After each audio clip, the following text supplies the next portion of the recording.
Hello, another Enlightenment blog today, because that's what I'm thinking about the most at the moment. I've been reading a couple of books. The Power of Now by Eckhart Tolle and Be Here Now by Ram Dass. And obviously they both are dealing with the same thing, more or less, but in different ways. So it's good to get different perspectives on the same thing. I think they're both pretty clear that the secret of enlightenment is quietening the verbal mind, essentially, and coming out of it, that is, not being identified with it. Don't treat it as you. You are bigger than that. You're the awareness, not the little me that's always worried about everything, pretty much. Now, one of the things that the Buddhist Enlightenment crew bang on about is non-attachment. And based on my own reading of it, it seems to me that actually we Westerners tend to misinterpret what they mean by that, because to us non-attachment means not being involved, being aloof, not being concerned, being disinterested, or even uninterested. And all of those are wrong. I've come to the conclusion that is not what they mean. It's probably a sort of translation issue. I don't know what it would be in their own language, obviously, or languages, but in English it kind of means the wrong thing. It's a technical term and it has a specific meaning. It does not mean doing something but being uninvolved in it or aloof, or even not caring about it. It means being involved, doing things and being involved with them, but not being attached. So, how can you be involved and not be attached? The thing is, I think what they mean by attachment, and I'm pretty sure I'm right about this because that's what works with me. What attachment is when you identify with it, with your little me, with the ego. So, when you're doing things not for themselves, not just dealing with a situation, but you're doing it and thinking about it in a way that is for you, it's puffing up your ego, basically. That's attachment. It's when you do things in order, in a sense, to define who you are, to clarify who you are, to improve who you are, to impress, to all sorts of things. Like, I don't know, you might do things so that you feel a bit superior, or so that you feel saintly, or clever, or beautiful, or something. They're all relating to little me. When you do things for little me, you're not really doing them purely. You're doing them with another layer of motivation floating about in the background, which distorts it. So that the non-attachment thing is to do things selflessly, literally without self, i.e. the little self, the ego. The verbal mind is essentially it. When you do things, don't relate them to who you are. And that's hard to do, of course, because we are brought up in a society that has taught us totally that this is the way to be. And actually, as children, we needed to develop the ego to survive and to learn how to fit into society and so on. It's just that as adults, we no longer need it. We know how to fit in, pretty much. I mean, there are some individuals who clearly don't, but I guess they have more work to do.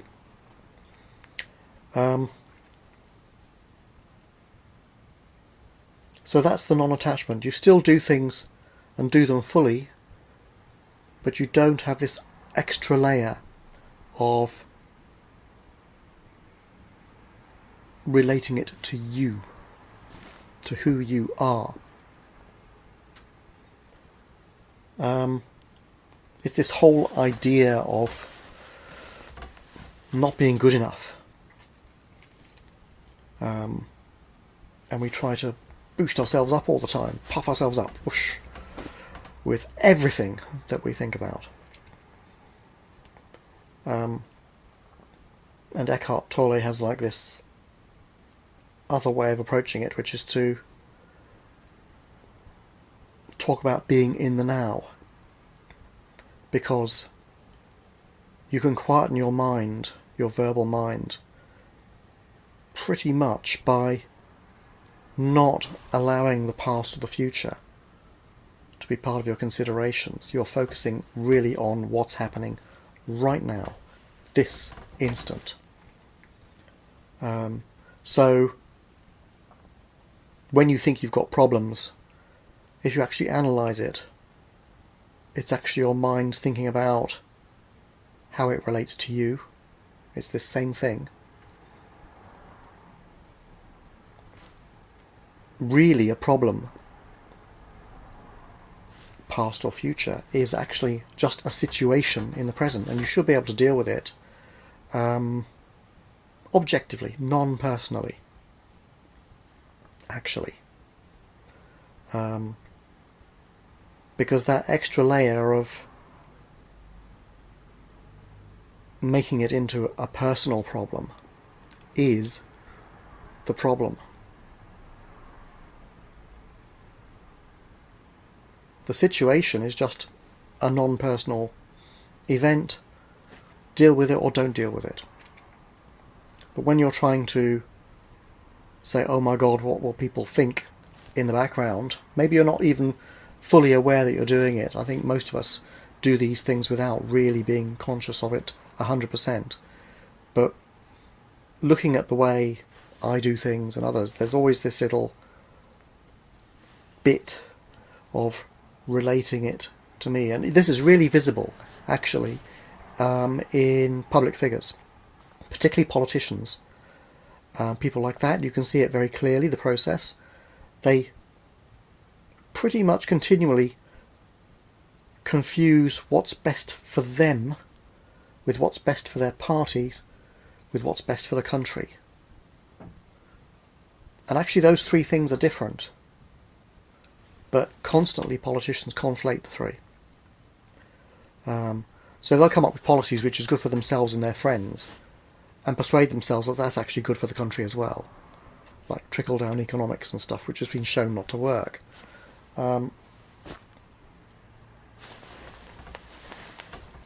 we do it ourselves as well. What's best for me is what's best for us, is what's best to do. And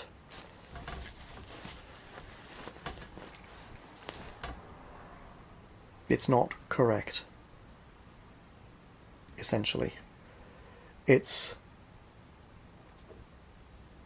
unintelligent, it's unwise, and it's actually insane. Except that everybody does it, so we don't realise it's insane, but I would say it's insane. We should be dealing with problems in themselves, or issues, situations in themselves.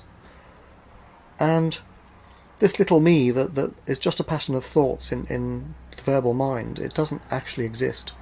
If you stop thinking about it verbally, it doesn't exist. And the image that other people have of you is really their problem, not yours.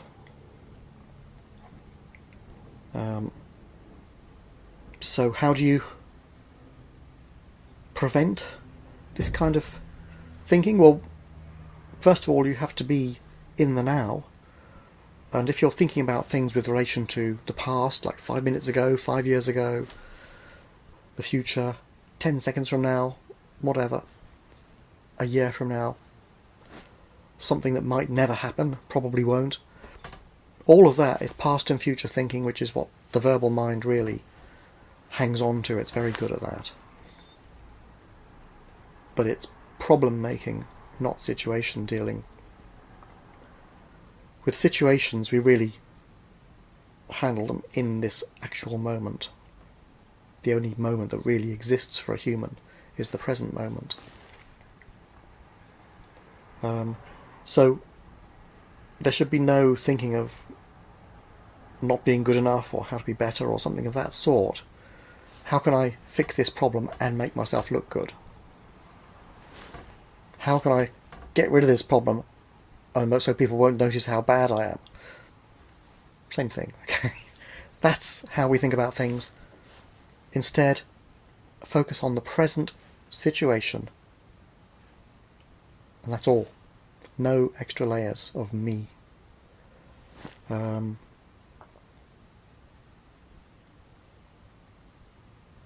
That's really it.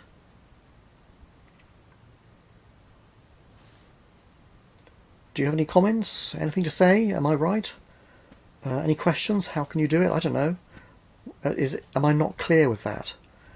I would say the Enlightenment teachers on the whole are not clear about that, and it's taken me a long time to distill this basic info, that pretty much all they are talking about the whole time is how you identify with things, how you relate them to puffing up your little me. And if you just drop that layer, deal with present situations, it's all gone. So try to see when you're doing it, when you're thinking about something, when something is stressing you. Watch. Am I thinking about how this will look bad for me? Or something like that. That's that layer that you don't need.